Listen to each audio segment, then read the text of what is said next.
Rim job. Is it Rimworld. Is it worth a buy? Let's read the words of the developer. A sci-fi colony sim driven by an intelligent AI storyteller, inspired by Dwarf Fortress and Firefly.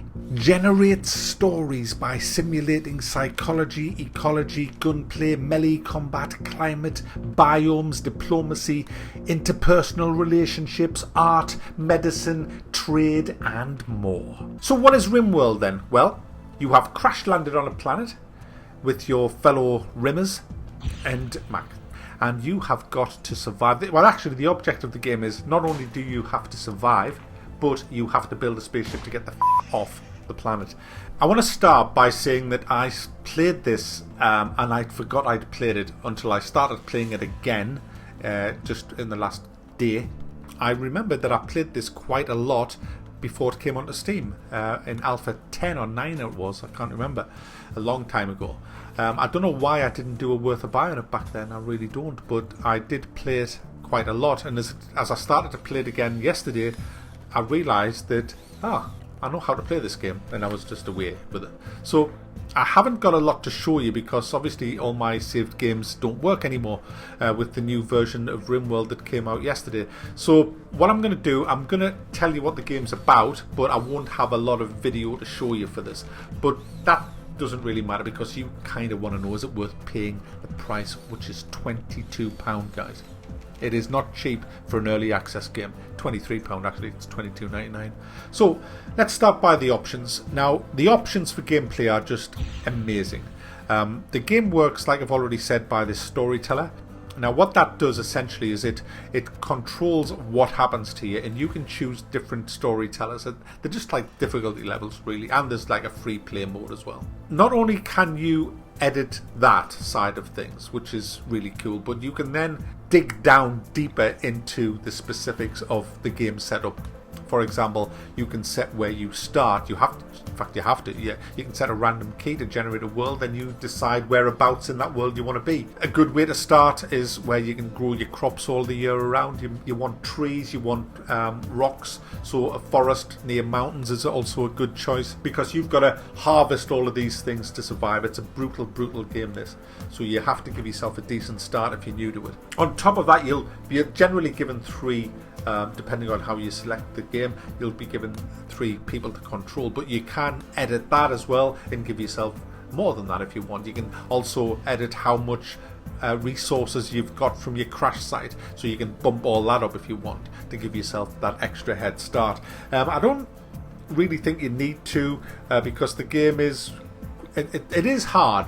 There's a lot to think about when you're playing it, but you know, once you've played a few games like this, and you will have, because there's a lot of games like this out there, it all kind of works the same. The difference with Rimworld compared to other games is Rimworld is way more deep. I mean, right down to the moods of the different characters interacting with each other, having sex with each other, forming relationships. They don't even like to go to sleep if the fucking room's cold, so you have to put heaters in there. You've got to do everything. You've got to monitor their moods constantly to make it's a bit like The Sims in that sense, where you're watching what pisses them off. I don't like sleeping in the same room as him, he pisses me off. Alright, we'll get you a new room then, and so on and so forth. That's how the game works. Choosing your crew is very important because each person is different. You have people that are ill, sick, some people are healthy, some people are good with guns, some people aren't, some are lazy, some are arrogant, some are trigger happy. You don't want to give the trigger happy people a gun in case they get fucking moody and blow everybody away. Then it'll be America. You have to be careful. You can randomize by selecting, just keep spamming the random button, and you can select the different characters, and if you don't like one, just hit random, and it'll give you a new set of traits, abilities, illnesses, and all the rest of it. So you just keep doing that till you're happy with the 3 or 4 or however many people that you're going to have to start the game. When you get into the game, then it pretty much becomes a survival game. Yes, you're going to have to chop the trees, you're going to have to mine the ore, you're going to have to mine the rocks, you're going to have to mine the steel, you're going to have to build components, you're going to have to craft benches, you're going to have to hunt animals, you're going to have to build buildings, which is going to need beds, which is going to need power, which is going to need lighting. It's basically Prison Architect, Dwarf Fortress as well. It's very, very similar to Prison Architect in the way you construct things and set things up. In fact, it's identical to Prison Architect. If you've played Prison Architect, then it's that in a survival world. And the world is very dangerous. Not only is it inhabited by all kinds of wildlife that will rip your face off. I even got attacked off a killer rabbit yesterday. There was like, the storyteller said, there is a rabbit that has gone AWOL and crazed. It is heading for you. And I tracked down this fucking rabbit who was charging headlong into the base. And at first I was like, what? Fucking rabbit? What's a rabbit going to do? Until it then started trying to batter down the fucking door. So I got everybody indoors and we only have one guy with a gun. He's called Trigger. He's a sergeant, probably American. And he had to shoot the rabbit, which we then enjoyed for tea, which was very nice.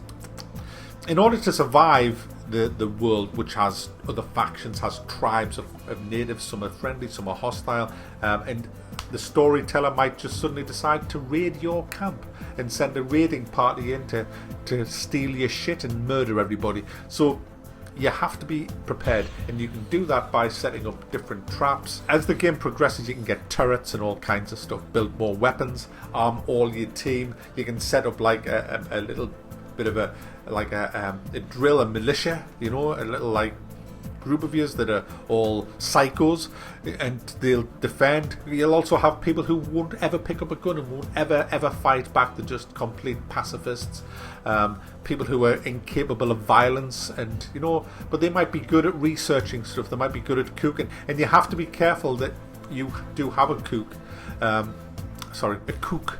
You gotta have cooks, right? That read cook books.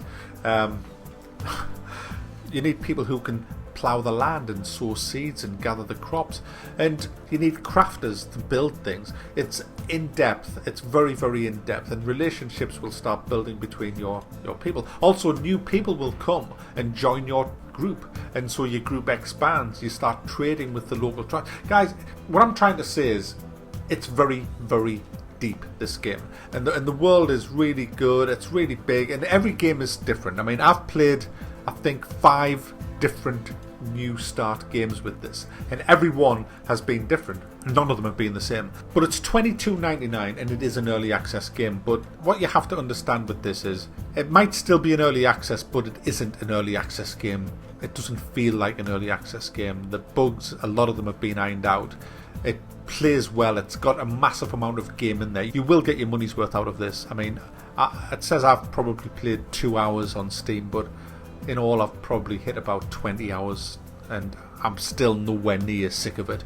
In fact, I'm looking forward to playing it again, but I've got such a busy week this week that I've had to get this review out today, and so I'll have to just come back to this at a later time. But the only disappointment with this game is that it isn't multiplayer. It should have co-op, in my opinion. I mean, Factorio, that has co-op, and it's brilliant.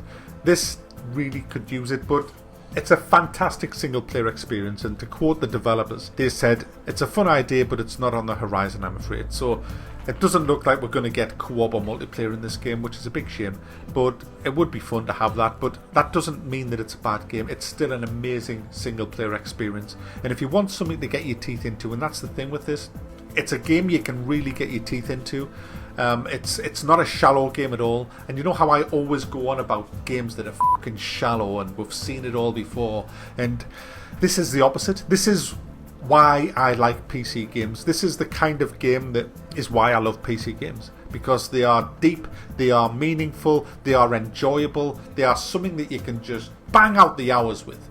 It's just rimming has never been so much fun, guys. I mean, it just hasn't.